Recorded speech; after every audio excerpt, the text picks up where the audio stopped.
Hi, everybody. Welcome to this episode of Presentation Hell. Today, we're broadcasting from Embark Studios in Tampa, Florida. I have a special guest today, my son, Kyle Ontra. Good to have you here. Good to be here.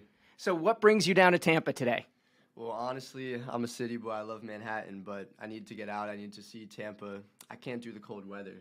I feel like when I'm in warm weather, it keeps me more motivated to work on my businesses, to box, to go to the gym, to really get things done. So I just needed a quick change of scenery. So I'm happy to be here. All right, that's excellent. You talked about a couple things right there. Right now, I know you're a student. You're a college student. And this is Presentation Hell. So generally, we speak about presentations and things that happen, and I understand that every college university is built around a lecture hall. Yes. And every lecture hall is someone standing in the front giving a presentation. Now, as a student, have you been put in any positions that you have to make a presentation that might have got you a grade, got you, invited into a club or not, or went on? Yeah, so this is probably my favorite class I've ever taken that I actually just finished up this semester. It was a hospitality class 230 with a professor named Philip Pyle, which he split the course into two sections. So pretty much at the beginning, we would have group discussions based on morality. Based on morality, we would be talking about situations about let me figure out how to word this. Like, how much morality is too much to make money? Like, where do you draw your line with making money? He would bring up situations such as Apple where people really... Oh, wait. I'm rambling right now. Well, just all right. Give it a cut? Oh, that's all right. No, so here's the deal. You're a University of Delaware student. You're in the business department. Yes. So there's a class on hospitality.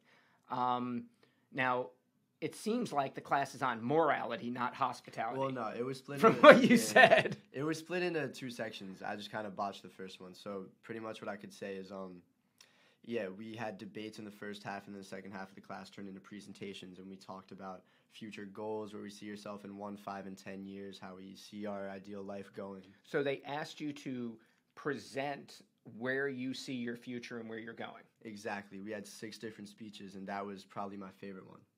So did you have to stand in front of everyone? Yeah, we had. So he did it slowly. The first time we got to go up and stand in front of a podium, and we had an outline where he would let us do whatever notes we want, and then slowly he would take the outline away, and then he took the podium away, and then he took the outline away until we went up there with no notes in front of the whole class, no table, and it honestly helped my presentation skills a lot, because public speaking has definitely been a fear of mine for a long time, but that class definitely did a lot for me. What did you see in that process? What did you get from that process? What did you feel he made you do?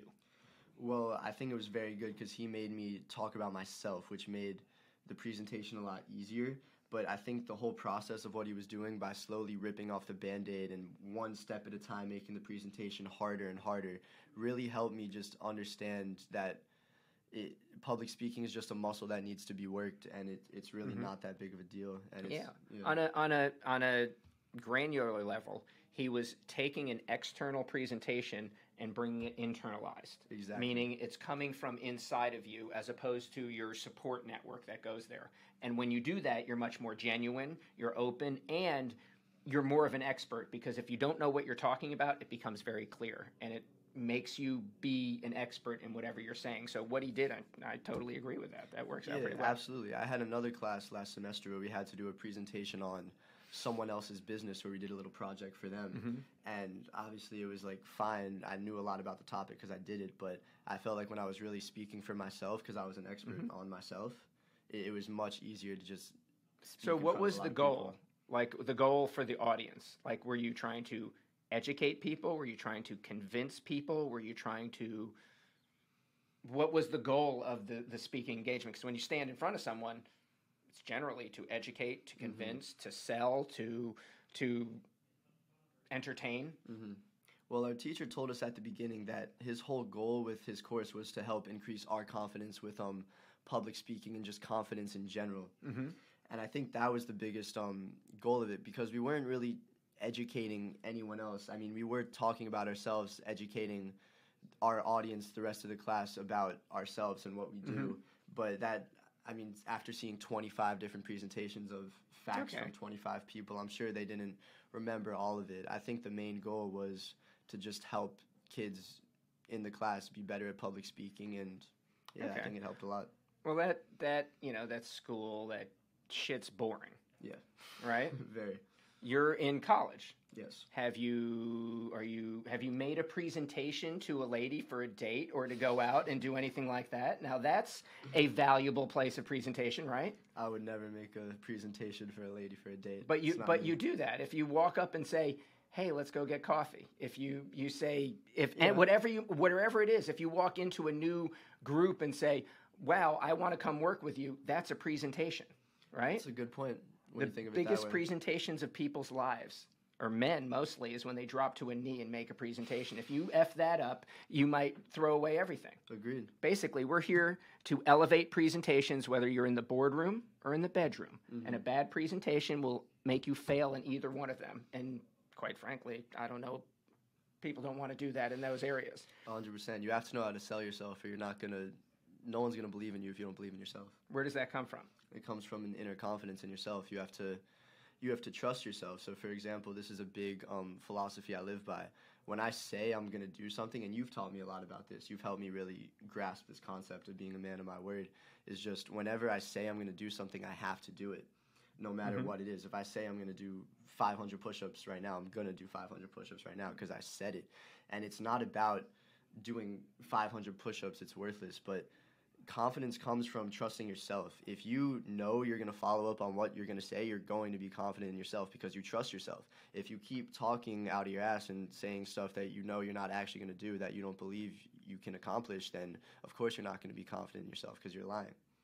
Well, that makes sense. It comes deep from your heart, and thank you. I appreciate that. Absolutely. I totally understand that because as a man, your word is very important, and a lot of people talk a lot of shit, and real confidence and security comes from being able to say what you mean what you say, know it's true, and then you become lethal. Absolutely. And if you don't, you won't garner respect, you won't garner trust, you won't garner love, you might be thrown out before that you get to that point, but you will have stood properly and people will know who, where, and how you stand. So this is a core element of presentation, by the way. Absolutely. Is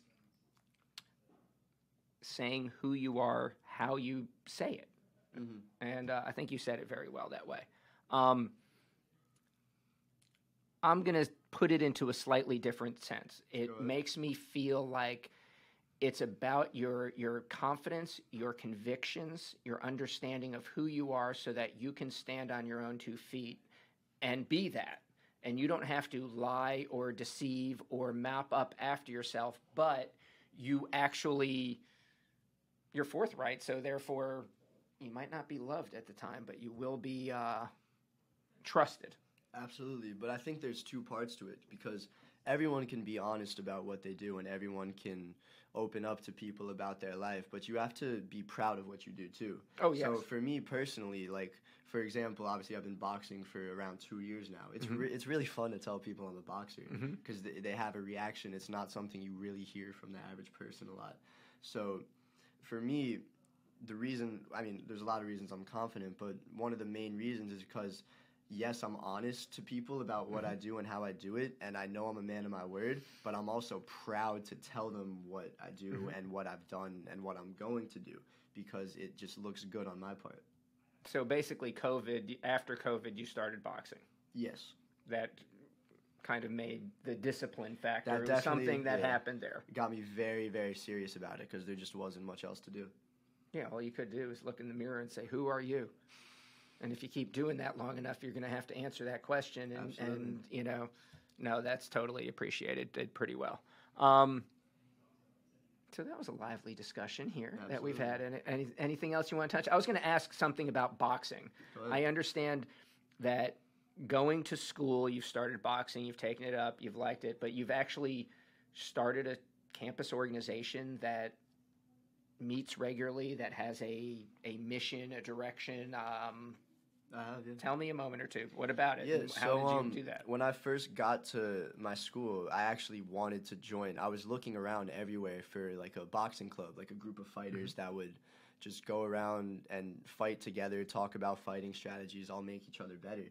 And the more I was looking for it, I started to realize, that doesn't exist here. So I thought to myself, okay, I mean, I guess I have to do this now. And the way I started to do that was I just started within my close group of friends, my close circle. I would start asking them to box with me. And eventually I brought 2 people to the gym that I go to. And I started talking to my coach and convinced him to let people from the school do a free day if they come with me. So once I got that rolling, I was able to convince a lot more people to come out and box, to the point where I have, like, even right now, they texted in it today. I mean, people are still at the school texting in today, like, yo, who's going boxing today? Who needs a ride? All of that. It's a group of 10 people who all fight, all different skill levels. And it's really just a great place because you want to be around people that share your interests and push you further.